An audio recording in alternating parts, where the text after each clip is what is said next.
Nakakaiyak, nakakakilig. Nakakatawa, nakaka-inlove. Dear MOR!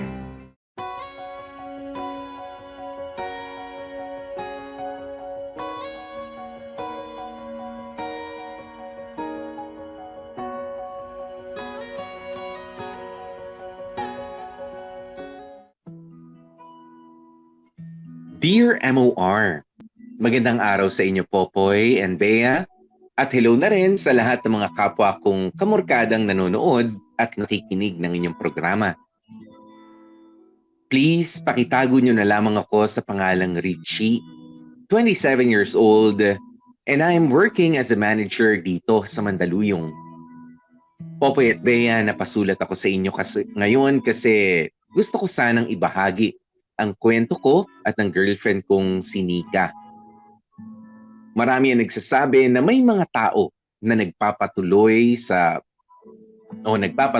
buhay na hindi nila nakikita ang taong talagang nakatakda para sa kanila. Hindi kami ganoon ni Nika. Popoy at Bea, unang kita ko pa lamang kay Nika ay alam ko nang siya na talaga ang para sa akin. Aminin ko na mas marami kaming bagay na hindi na pagkakasunduan. Mahilig ako mag-stay in lamang sa bahay. Samantalang si Nika naman ay mahilig sa mga outdoor adventures. Kung meron man kaming pinagkakasunduan ni Nika, ito na siguro yung aming passion sa pagkakape. Actually, sa kape talaga kami unang nag-bond ng girlfriend ko. Crush ko na si Nika noon. Pero noong nakita ko ang home coffee setup niya, talagang nahulog na ako kay Nika. Siya na ang sugar to my coffee. Popoy and Bea, si Nika ay para ding kape. Araw-araw ay iba ang timpla niya. Minsan, chill lang, parang iced coffee. Minsan naman, mainit pa siya sa bagong kulong black coffee. At yun naman ang minahal ko talaga kay Nika. Walang boring na araw kapag kakasama ko siya. Hindi ko talaga ma-imagine kung papaano ako gigising sa umaga na wala si Nika sa piling ko. Popoy at Bea, sabi ng mga kaibigan ko, wag ko raw gawing mundo si Nika. Sorry na lang sila. Ito talaga ang ginawa ko My life revolves around her and my life would be less colorful kapag wala si Nika. Popoy and Bea, if there is one thing na hindi ko gusto pagdating kay Nika, ay ito yung pagiging go-getter niya. Basta may opportunity sa harapan niya ay talagang susunggaban niya ito agad. Minsan nakakalimutan niya na sabihin sa akin na may ganap pala siya. Naranasan ko na yung isang buong buwan na hindi kami nagkita kasi nasa Cebu pala siya dahil sa isang biglaang event. Okay, hindi naman ako naturally matampuhin sa totoo lang. Ang gusto ko lang naman ay yung nasasabihan ako agad. Buti na lang talaga alam na alam ng girlfriend kong si Nika kung papaanong bumawi sa akin kapag nagtatampo ako sa kanya. Isang mahigpit na yakap mula kay Nika at isang tasang kape ay solve na ako. Dalawang silya at isang mesa, dalawang kaluluwang ikinukwento ang kani-kanyang storya. May tig-isang tasa, unti-unting kinikilala ang bawat isa. Yan lang naman ang nais kong magawa, ang dahilan kung bakit nais kang makasama. Kaya isinulat ko ang kantang ito upang ipahayag at ipaliwanag ang malinis na hangarin. Gusto ko lang lumalim ang pagkakakilala ko sa babae na hindi lang aking mata, pati puso ko'y nahuli. Huwag mo sanang mamasamain. Hindi ko sinasabing iyong madaliin. Baka lang sakaling biglang magbago ang iyong isip, pumayag at saluhan ako sa isang tasang kape. Baka pwedeng kahit saan, dali makasama kitang magkape. Di na baling kahit saan parte ng mundo, basta't kasama kita. Nais lamang makilala ka pa. Sana nga pumayag ka na.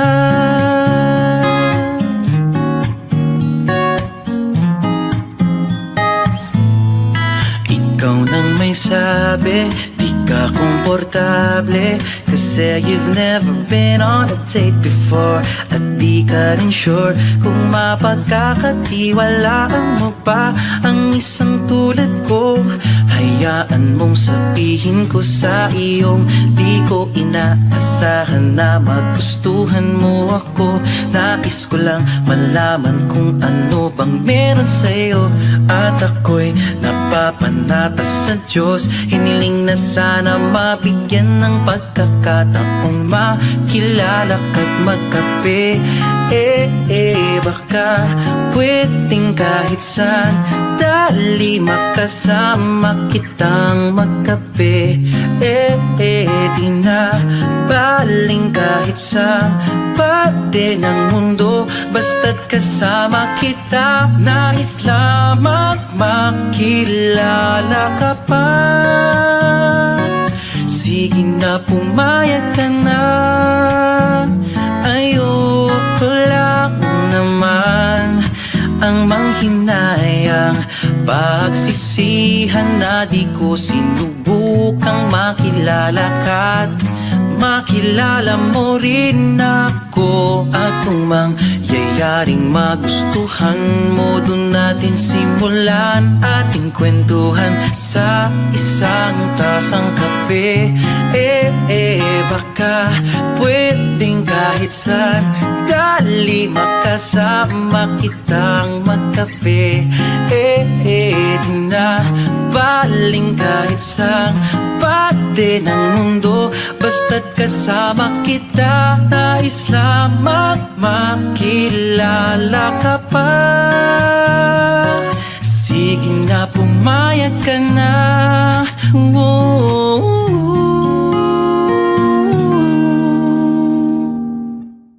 Sige na, oh please naman, pumayag ka na.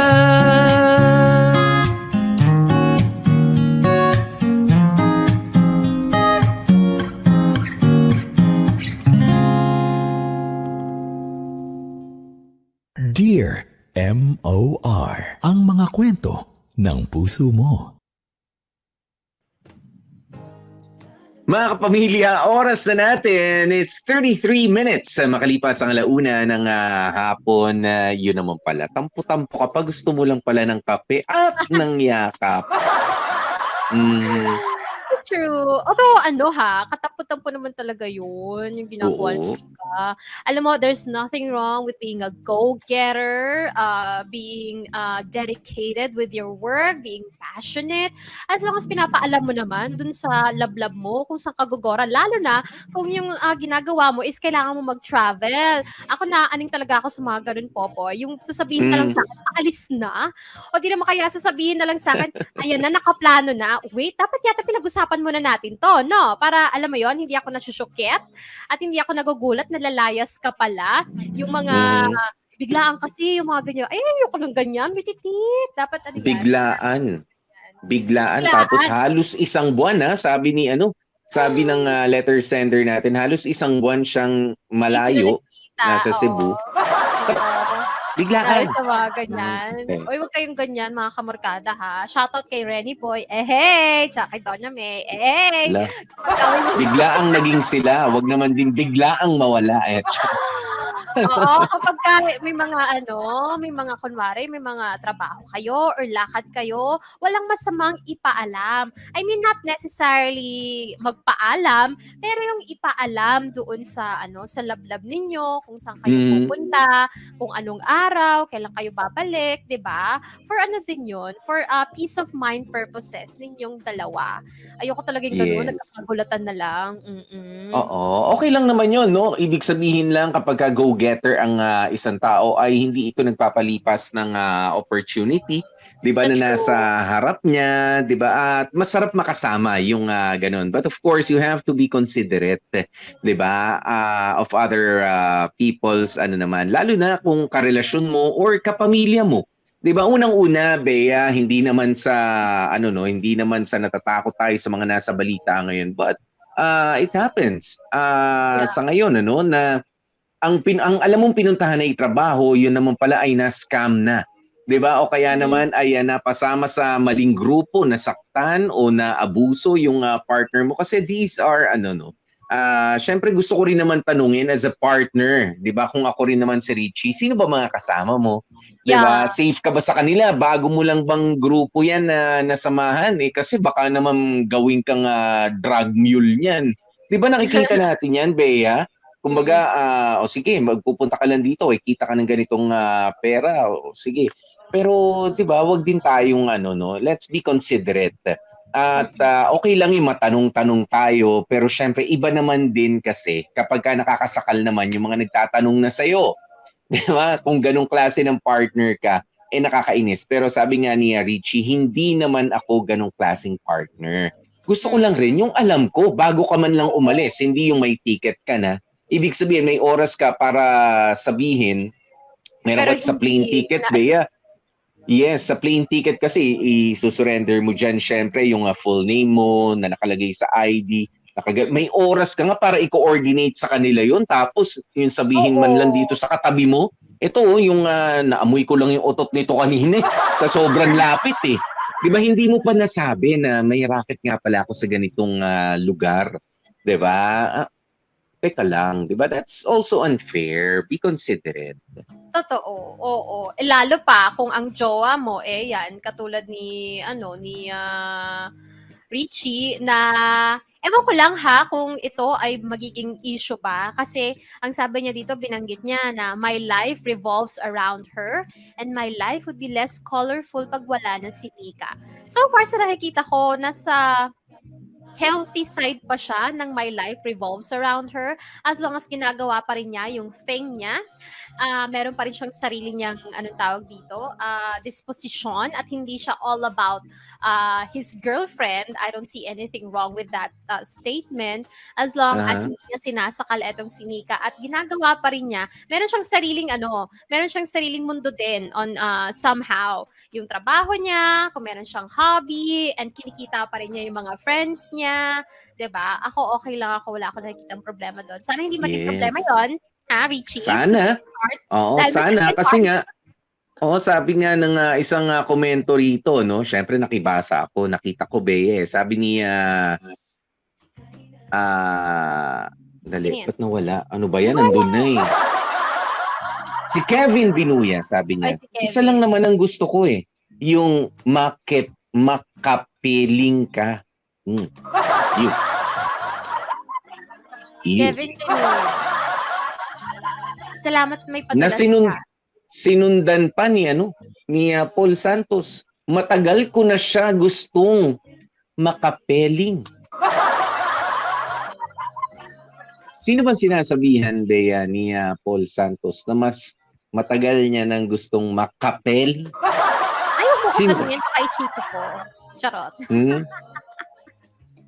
Oo. Okay. Oy, ibang Richie po to ha. Feeling ko naman matinong Richie to. Charot! Bea, may update ka ba dun dyan? Oo. Dun sa Alam isang mo, Richie o ano? may kasi nagpunta nag-confirm si Gaisoo sa Twitter, 'di ba? Na-dualize kina nga sila ni Mm. Gandara Bell's actress.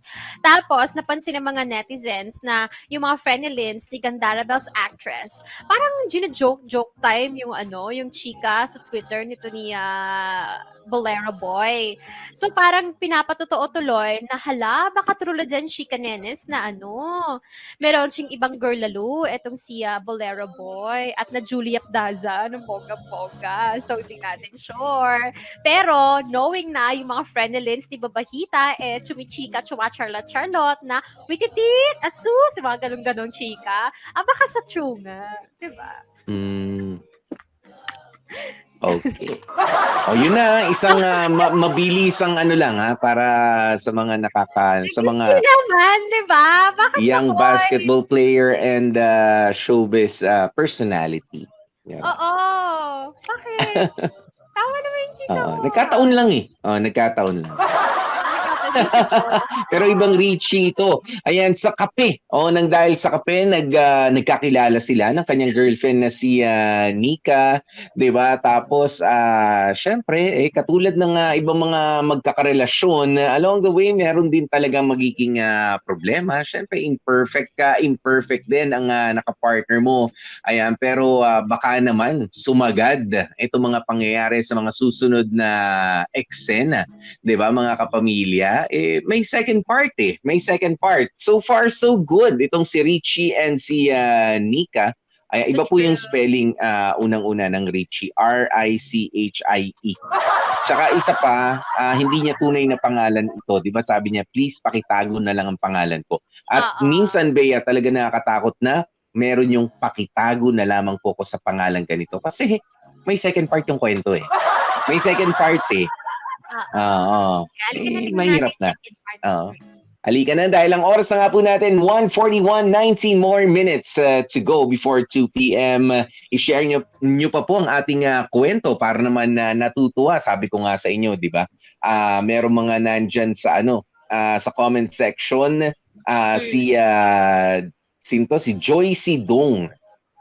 Ayan, sabi niya, ngayon lang ako nakapakinig Sabi niya kanina, ngayon lang ako nakapakinig ng Dear MOR mula sa China. 'Di ba? For the longest time, ngayon lang ulit. Ngayon lang ulit o ako ngayon na ulit. Ganon. Thank you. Uy, teka lang, singit ko lang to. Si Zanch Mancho, sabi niya, hindi ako mahilig sa kape, pero ngayon umiinom na kahit papaano. Kasi yung taong gusto ko makasama habang buhay, mahilig sa kape. Watching from Saudi Arabia. At hello kay Deyang, nagpadulas. Thank you. Di ba nga? Thank you. Mga kapamilya, second part ng ating kwento, tutukan nyo na po. Kasama nyo nga po kami. Ako po si DJ Popoy. That's my Gwapopoy. And of course, Gorgeous B, the bells.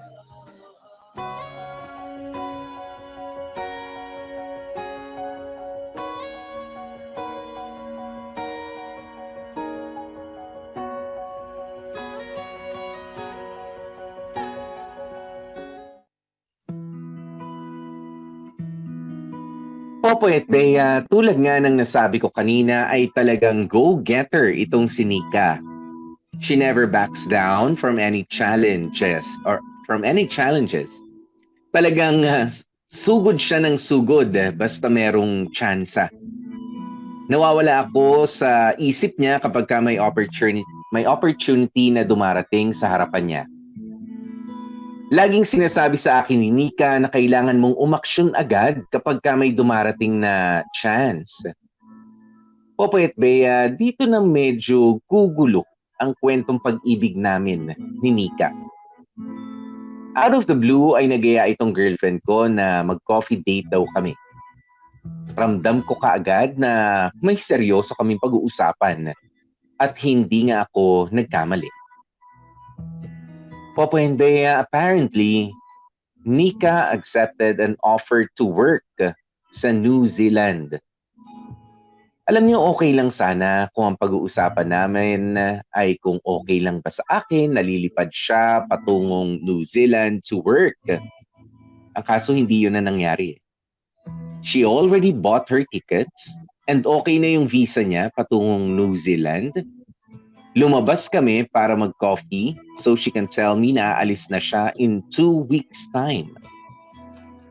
Akala ko, Popoy at Bea, ay sanay na ako sa mga pabigla-biglang mga desisyon ni Nika. Pero this is different. Aalis siya ng Pilipinas at mapapalayo siya sa akin. Noong tumama na nga sa akin ang realization na aalis na ang girlfriend kong si Nika, ay sinabi ko sa kanya na hindi ko gusto yung plano niya. Alam kong marami ang magagalit kapag sinabi ko na hindi ako pabor sa long distance relationship. Alam ko kasi sa sarili ko na hindi ito para sa akin eh. Oo, may mga taong kinakaya ang ganoong klase ng setup. Hindi ko lang ma-imagine na wala si Nika sa tabi ko ng ganoon katagal. Okay lang sana sa akin yung 1 linggo o kaya 1 buwan. Pero kapag taon naman na ang usapan, ayoko naman talaga. Popoy at Bea, knowing Nika, and nothing that I would say can change her mind. Hindi ko muna kinausap si Nika for a couple of days. Masyado kasing marami ang tumatakbo sa utak ko at hindi ko kayang harapin ang girlfriend ko. Sa paglayo ko sa girlfriend ko ay doon ko nga na-realize na yes, hindi ako pabor sa LDR. Pero mas mabigat yung pagmamahal ko para sa kanya. So I decided na hayaan si Nika na i-explore ang mundo. Kasi yun siya eh, Popoy at Bea. Wala akong kwentang boyfriend kung pipigilan ko si Nika. Don't get me wrong. Sana talagang dito na lamang siya sa tabi ko. But allowing Nika to be herself is my way of showing my love for her. Popoy and Bea, as of writing this, ay busy na si Nika sa work niya sa New Zealand. Nakakahanap pa rin naman kami ng time to talk and drink coffee together kahit na malayo siya. Nag-schedule na rin ako ng trip para bisitahin siya doon. So life and love still goes on. Hanggang dito na lamang muna ang kwento ko, Popoy at Bea. Maraming salamat sa pagpili ng storya kong ito. More power pa and hopefully mapakinggan namin ulit kayo sa radyo. Muli, maraming salamat. Lubos na gumagalang, Richie.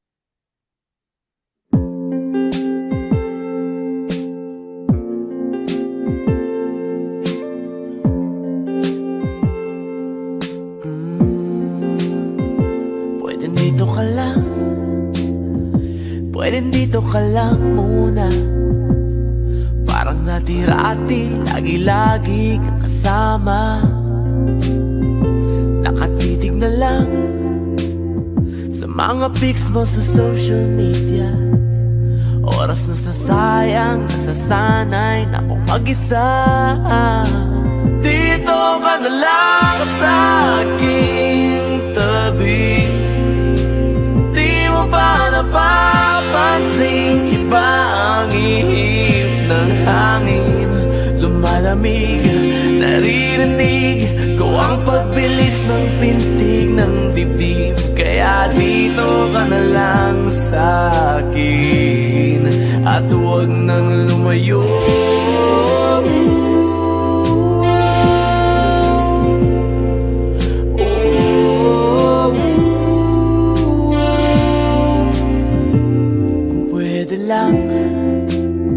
Nakikiusap sang araw sana, ikaw ay yakapin, iisipin na may bukas pa. Oh, dito ka na lang sa aking tabi. Di mo ba napapansin, iba ang ihip ng hangin. Lumalamig, naririnig ko ang pagbilis ng pintig ng dibdib. Kaya dito ka na lang sa akin at huwag nang lumayo.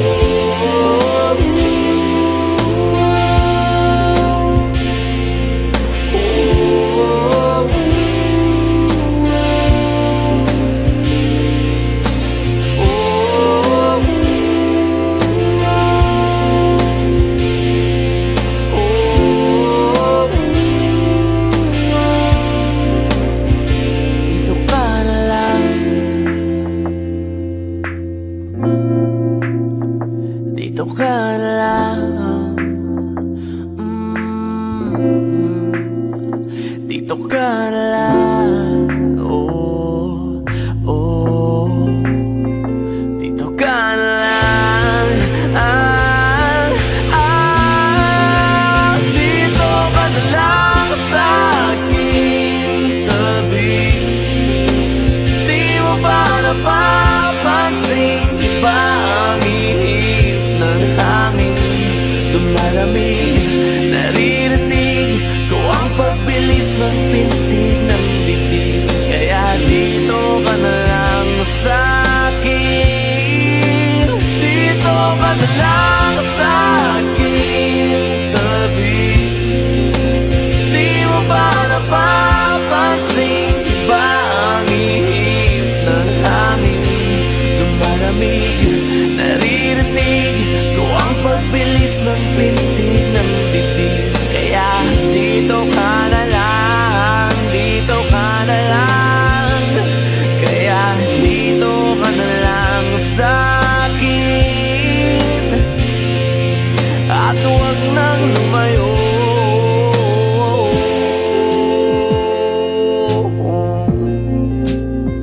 Dito ka na lang.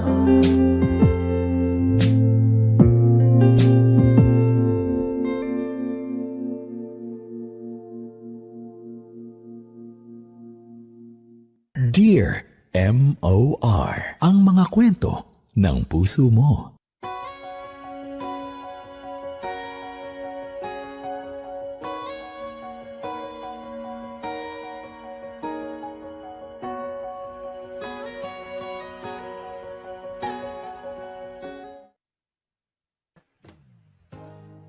Mga kapamilya, oras na natin 9 minutes bago mag alas 2 ng hapon.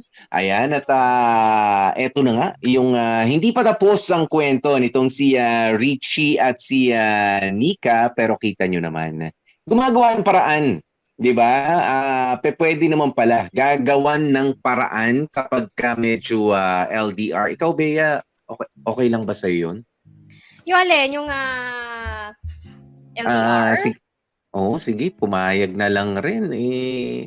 Total, alam mo, sa New Zealand, wala ka naman mas marami pang mga baka dyan kaysa sa tao. Alam mo, Poy, ang nakikita ko dito kay ate mong girl, kaya niya ginagawa yan. Di ba, given naman na go-getter siya.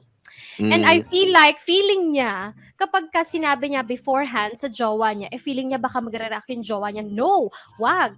Kaya ang ginagawa ni ate mong girl, okay, bago ka pa makapag-no, ifa-finalize ko na para wala ka ng chance mag-no, kundi at wala ka ng ibang magagawa, kundi tanggapin yung decision ko. Which is unhealthy, kind of bad for me, kasi I highly doubt na yung ang idadahilan ni ate mong girly, nakalimutan ko I super doubt that. Pero I think... Pero naasikaso yung visa. Diba? May ticket na, may lalapagan na siyang lugar doon. Kaya I doubt na ganun yung rason. I just really feel like natatakot si ate mong girl na pag pinagpaalam niya, sinabi niya kay Richie, aayaw si Richie at hindi niya magagawa yung gusto niya. And alam mo, Richie, you've been very, in fairness to Richie, he's been very understanding and natutolerate niya talaga yung ginagawa ng girlfriend niya dahil alam mo yon, mahal niya talaga yung girlfriend niya. And ayan, sige, nasa LDR na kayo. Pero, I don't know, ayoko magbigay ng hindi magagandang idea sa'yo, Richie. Pero you also have to think about it. You also have to think about your relationship kasi palagi bang ganyan? Palagi ka na lang bang huli sa balita? At palagi kang, eto napapansin ko, Popoy, palagi hindi kasama si Richie sa plano ni ate mong girl. I mean, we are all about letting our partners grow and strive for the best, gawin yung mga gustong gawin habang bata pa, lalo na. Pero yung ipaparamdam sa'yo na hindi ka kasama sa plano, you're there, pero wala kang karapatan ni katiting na magbigay ng opinyon doon sa mga plano ko sa buhay. Parang ganun kasi yung pinapalabas at pinapamukha ni ate mong girl dito kay Richie. So, Richie, I don't know, sige, go for it, yung LDR, kung kaya mo pa, pero tingnan natin kung hanggang saan mo kakayanin yung kanyang pag-uugali ni ate mong girl. Yung layas siya ng layas, hindi man lang pinapaalam sa'yo kayo. Malay mo, bukas makalawa, wala na siya sa New Zealand, nasa ibang bansa na siya, at magkaiba na naman kayo. Syempre, magiging, anong tawag dito, time zone, mag-a-adjust ka na naman. So, tingnan natin. Pero ako, ayokong sabihin sa'yo, Richie, na masama ang girlfriend mo. Ayokong sabihin sa'yo, hiwalayan mo yan. Kasi kung kinakaya mo pa naman, ikaw na nga nagsabi, mahal na mahal mo pa. Pero Sabi sana, niya alam mo, mas malaki raw yung pagmamahal niya kesa doon oo, sa kaya, kesa ron sa LDR na hinihingi ni Nika. oo, kaya, anuhin mo, bantayan mo lang kung hanggang Mm. saan yung kaya mong i-take na ganyan ang ginagawa ng girlfriend mo. Yes, oo. Kasi alam mo ang tao kapag sabi kahit gaano mo kamahal, pero kapag namimihasa na doon sa bagay na nakakasakit pa rin sa iyo, sinabi ko na nga kanina, he or she, 'di ba? She is not being considerate enough about your feelings also. Teka lang, you have to guard your yourself. Kasi masakit 'yan para sa iyo, Richie. Hindi ko sinasabi na masamang girlfriend o inconsiderate itong si Nika. No.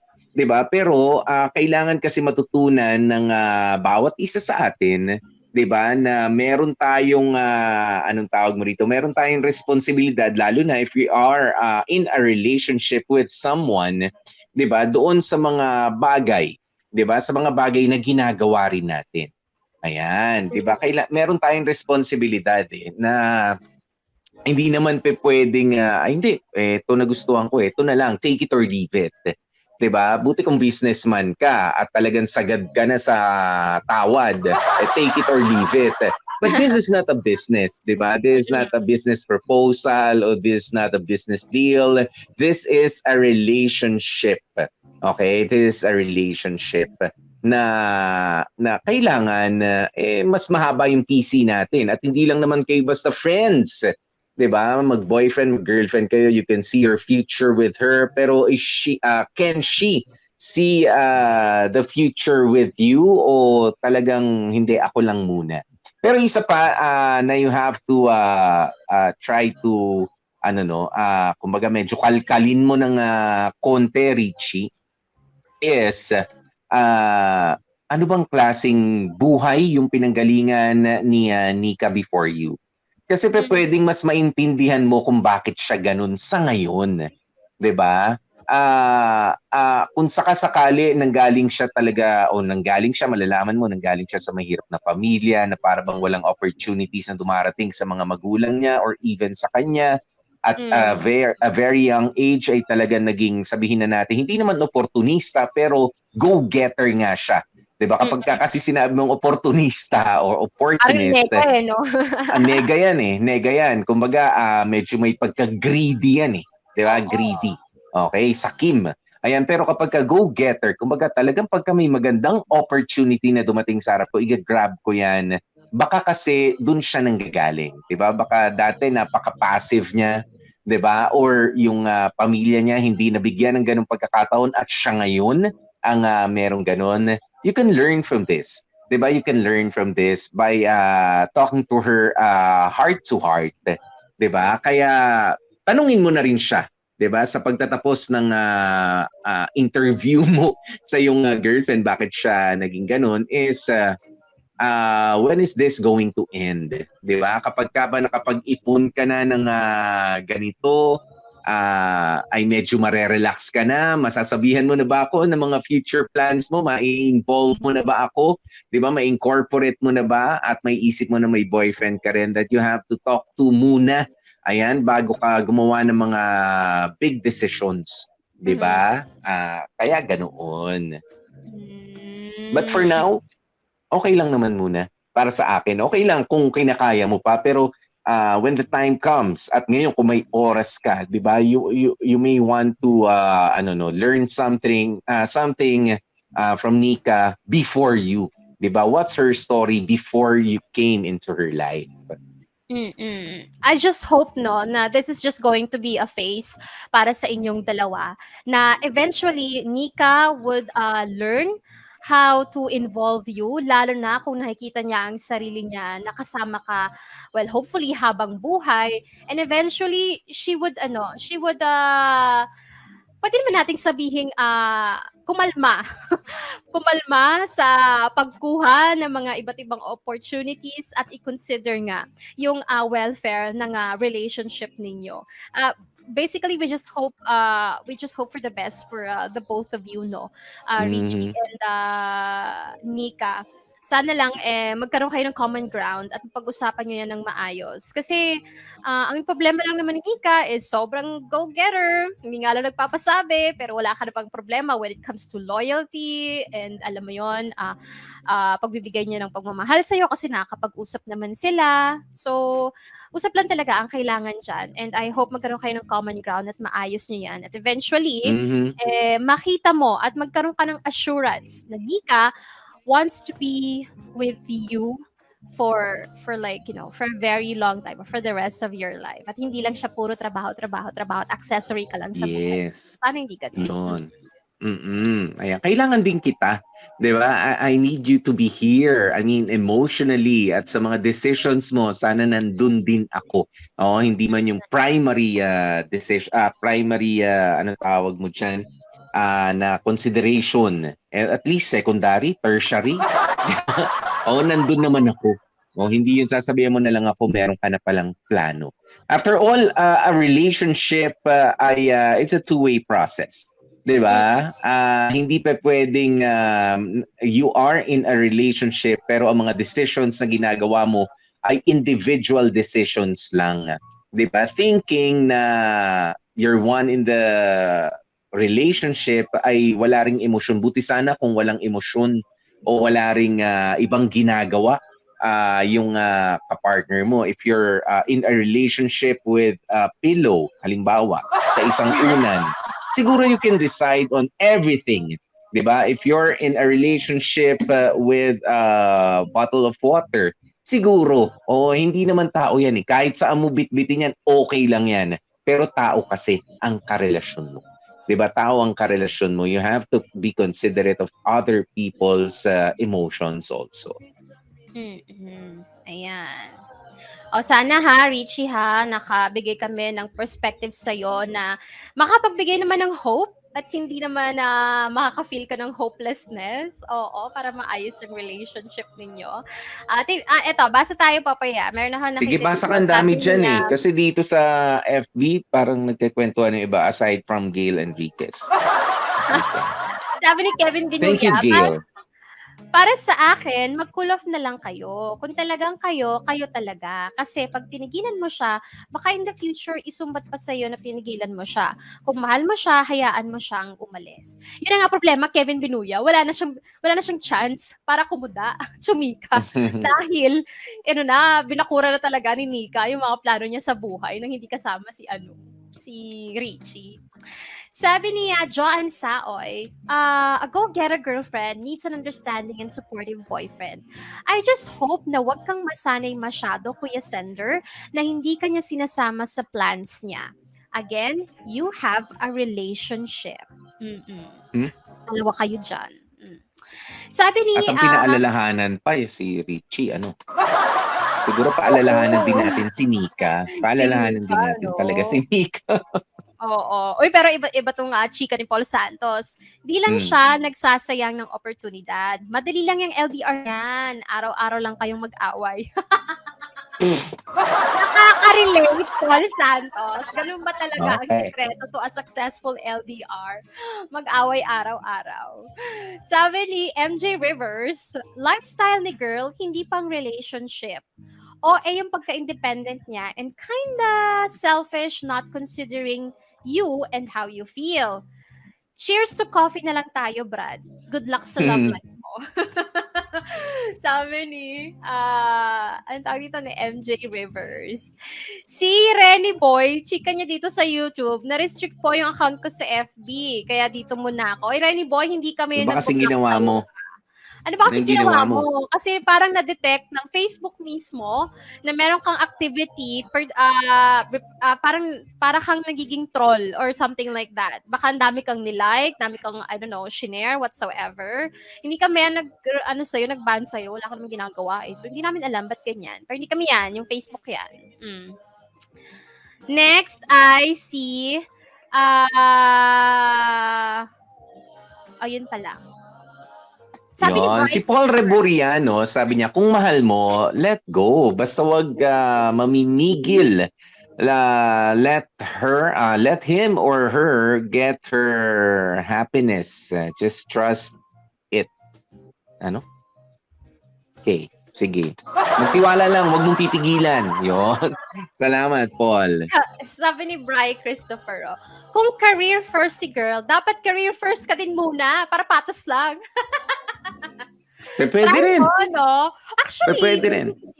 di ba? Habang Pero- busy ang jowa mo. Pero kasi 'di ba, sinabi naman ni Richie na hindi ko kaya na matagal kang mawawala. I mean your physical presence, 'di ba? Ibang usapan din po kasi 'yon, 'di ba? Para sa atin na nasanay na malayo sa mga minamahal natin. Siguro it's easier for us to say these things.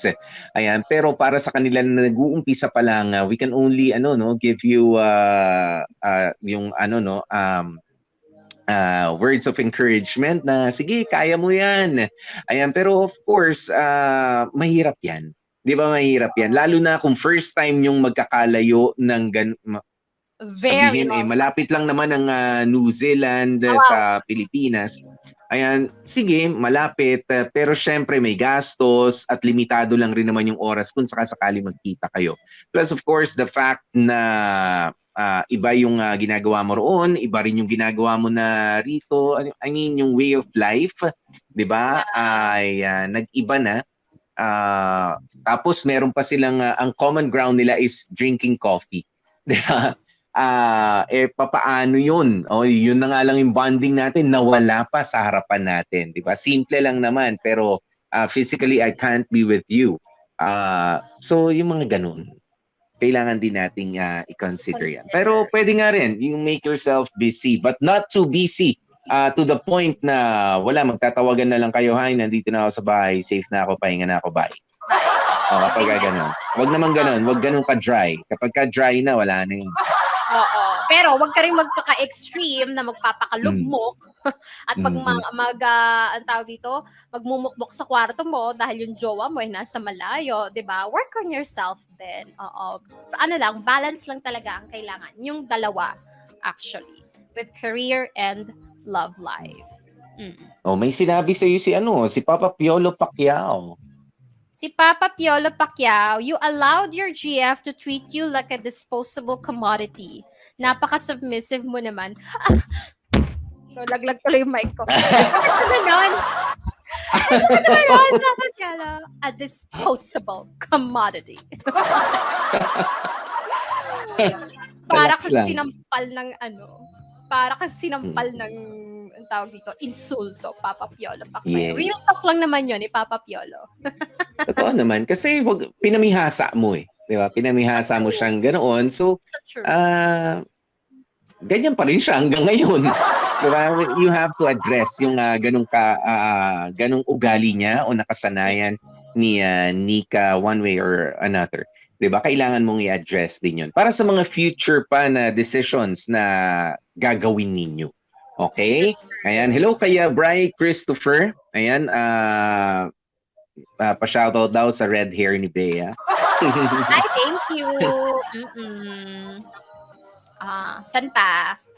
Yan. Ay, nandito na tayo sa time check. 8 minutes. Makalipas ang 2:00 ng hapon, mga kapamilya. Thank you so very much. Uy! Ayan, at Meron tayong patikim team for tomorrow's video. Ano ba ang ating mapapakinggan for tomorrow? Ngayong Webes sa Dear MOR. Di kung nagdududa man ako, akin na yun. At huwag kang mag-alala, hindi naman ako madaldal, hindi ako pakialamera, at lalong hindi ako pala desisyon sa buhay ng iba.